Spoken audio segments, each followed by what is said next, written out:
Have you ever been talking to somebody and you just can't quite figure out if you should say must or have to or should? Yeah, It can be so childish sometimes. absolutely. And, it's something that a lot of English learners Yeah, really struggle with. for sure. I mean, all three words kind of sound similar, I guess, when you think about it, right? They Yeah. all kind of have to do with You know, obligation or giving advice. Right. But yeah, there are some really important differences. for today's deep dive, we are going to be looking at must, have to, and should. Yes. And we're going to be taking all of our information from a really, really good explanation from English Voice Club. Sounds good. So hopefully today we can really help clear up some of the confusion about these words. Yeah. Because we're not going to stop at just like, here's the definition. Right. We're really going to try to get into like the nuance. Yeah. When do we use this one versus this one? Absolutely. So maybe we can start by talking about obligation. Because I think that's kind of where the confusion starts. Yeah. Is that must and have to both kind of have to do with obligation, but they're not used exactly the same way. Right. So the way I like to think about it is that must is often used when the obligation is coming from the speaker themselves. Okay. So like a personal feeling. Gotcha. For example, in the English Voice Club lesson, they use the example, we must talk to her before she leaves. Oh, I see. So it sounds like it's really important to the speaker. Right. It's going from Yeah. inside. It's like a strong internal feeling that this needs to be done. Okay, so that's must. Right. So then how does have to work? So have to is more commonly used when the obligation is coming from an outside source. I see. So it could be like a rule or a law or just like a situation Okay. that's dictating that you have to do something. Gotcha. Like the example they use in the lesson is, I have to go into work early tomorrow. Right. And it's probably not because you just love Get your out, get out, job so that's much it. you want to go in early. Yeah, you're not like, oh, I can't wait to get to the office. Right. It's because like there's a meeting Yep. or you have a deadline. It's Wow. something external Okay. that's forcing you. External for have to. Yeah. Internal for must. Exactly. Oh. So another example I was thinking of was, Yeah. I must pay him back like I promised. Okay. So that's like a personal obligation. Yeah, because you made the promise, so now you feel like you have to. Exactly. Right. But then if you said he has to do a lot of homework every week, that's Right. probably because it's like a school rule. Right. Or just like the nature of his classes or something. Yeah, it's like an expectation of the situation. Exactly. Not because he's like, oh, I can't wait to do all this homework. Exactly. Yeah. Does this change at all when we're talking versus when we're writing? Yeah. So I think in spoken English, you're much more likely to hear have to than must. Okay. If you just use must to talk about an obligation that you have in a normal, everyday conversation, it can sound really formal. Yeah. Or like you're trying too hard or something. Right. It is a little bit unnatural. Yeah, and it just kind of sounds strange. Like, for example, if I said to you, like, oh, I must do the laundry tonight. Yeah.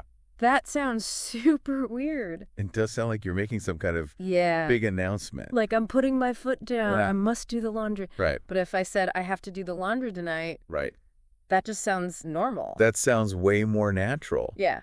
Yeah, okay, but that's not to say that must is never used. Right. Right? We do hear it. Yeah. We definitely hear it in certain situations. Yeah. You're more likely to see must in writing, especially in formal writing, Okay. like official announcements, legal documents, Oh, okay. things like that. Yeah, signs. Yeah.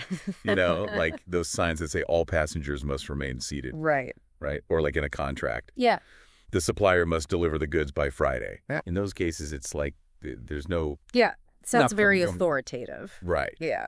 Okay, so that's a good distinction. Yeah. So if we're just talking generally Yeah. and we're speaking and we want to talk about an obligation, Right. have to is usually the best choice. I would say so. Yeah. It's definitely Yeah. the most common. Okay, cool. Yeah. But we do still hear must in conversations sometimes. Right. So there must be some other reasons that we use it. Exactly. We'll get into those in just a second. But first, I want to ask you about the negative forms of these words. Okay. Because this is where I think the confusion gets really, really big. Yeah. So it's really interesting because the positive forms of must and have to are quite similar. Yeah. But when you look at the negative forms, Yeah. mustn't and don't have to, they actually mean completely different things. Right. So it's really important to be careful. Okay, so what does mustn't mean? So mustn't means that something is forbidden Okay. or not allowed. Okay. Like, for example, the English Voice Club lesson gives the example, visitors must not touch the exhibits. Oh, that's a good one. So it's not like a suggestion. It's like a rule. Right. You're not allowed to touch the exhibit. Yeah, like you'll get in trouble. Yeah, exactly. Okay. Whereas don't have to means that something is not required or necessary. So it's optional. All right. So, for example, you don't have to bring a gift.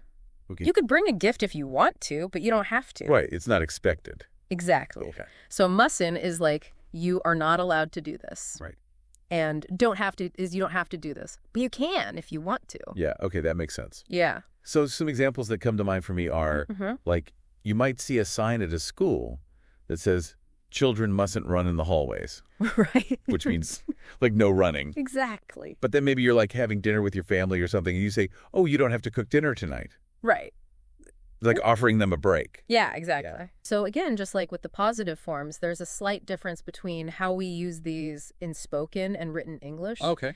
So don't have to is common in both. Okay. But must not is more common in formal writing. Uh-huh. And in spoken English, we often use can't to express the same idea as mustn't. Gotcha. So, like, for example, you might see a sign that says smoking must not be permitted in this area. Right. But in a normal conversation, you'd probably just say, oh, you can't smoke here. Right. Same meaning. Same meaning. But it just sounds more natural. Right. More casual. Exactly. Yeah. Okay. So we've covered must and we've covered have to, both the positive and negative forms. Uh-huh. Now let's move on to should. Okay. Because I feel like this one's kind of in its own category. Yeah, I think so too. Must and have to are about like obligation. Right. But should is more about... I would say should is more about advice or suggestions. Right. Or just expressing your opinion about something. Okay. So, for example, if you say you should try that new restaurant, that's just a suggestion. Yeah. You're not saying they have to try the new restaurant. You're just saying, hey, I think it would be a good idea. I recommend it. Exactly. Yeah. And you can also use it to express an opinion about what someone ought to do. Oh, okay. Like, if you said he should apologize for what he said, yeah, that's just your opinion. They're not saying that he has to apologize or anything. Gotcha. But you're saying that, in your opinion, he should. Right. That it would be the best thing to do. Exactly. Okay. And as they mentioned in the English Voice Club lesson, you shouldn't use should to talk about something that is absolutely required. Right. Or like a rule. Yeah. It's always got to be like a suggestion. Right. Advice. It's like optional. Exactly. Okay. So now here's where I think things get really interesting. Okay. Because even though must and have to are about obligation, we can use them to give advice as well. We can. It's true. That's right. You could say something like, you must read this book. Right. Or you have to see this movie. And it sounds like you're giving really strong advice. Yeah. Right. So that means that all three of these words can be used to advise someone. That's true. But it seems like there's a difference in how strong that advice is. Exactly. So when you use must or have to give advice, it sounds much stronger than when you use should. Oh, yeah. So like if you said you should try the coffee here, that's just like a mild suggestion. Right. Like maybe it's good. Yeah. Maybe it's not. Yeah, it's not a big deal. Right. But if you said you must try the coffee here, or you have to try the coffee here. It's like this is the best coffee ever. Exactly. Yeah. It's like you will regret it if you don't try this coffee. You're missing out. Exactly. Okay.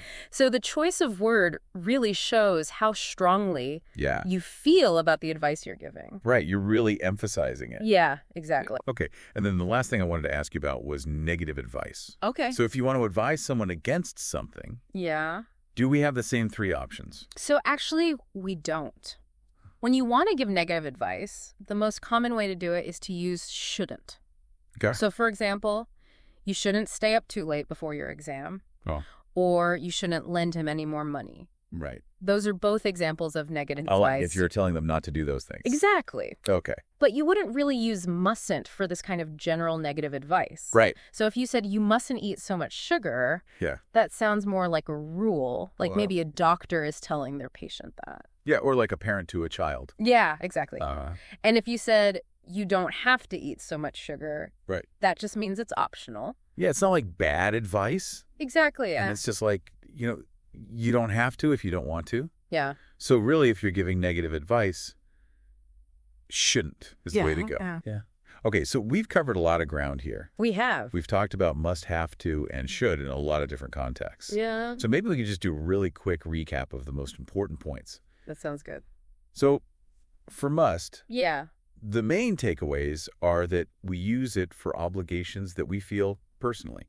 Right. We use it for formal written rules, Yeah. and we use it for really strong advice. And then mustn't means that something is forbidden. Yeah. But remember, in casual conversation, we often use can't instead. Okay. Okay. And for have to. So for have to, the main points are that we use it for obligations based on rules or situations. Okay. It's the most common way to talk about obligations in spoken English. Uh-huh. And then don't have to means that something is not necessary. Right. And you can also use have to for strong advice, Okay, cool. especially in spoken English. Gotcha. And then finally for should. So should is all about giving advice. Yeah. Both positive advice and negative advice. And you can also use it to express your opinion about something. Okay, great. And as they mentioned in the English Voice Club lesson, Yeah. these verbs can also be used to express things like probability Right. or expectation. Yeah. But we really focused on obligation and advice for today. We did, because I think those are the areas where Yeah. people have the most trouble. For sure. So Okay. Okay. hopefully this has been helpful. Yeah, so to recap, we have must, which is often kind of that internal feeling. Right. Have to, which is usually an external reason. Yeah. And then should, which is for advice and opinions. Exactly. So now that we've armed you with all this new knowledge, Uh-huh.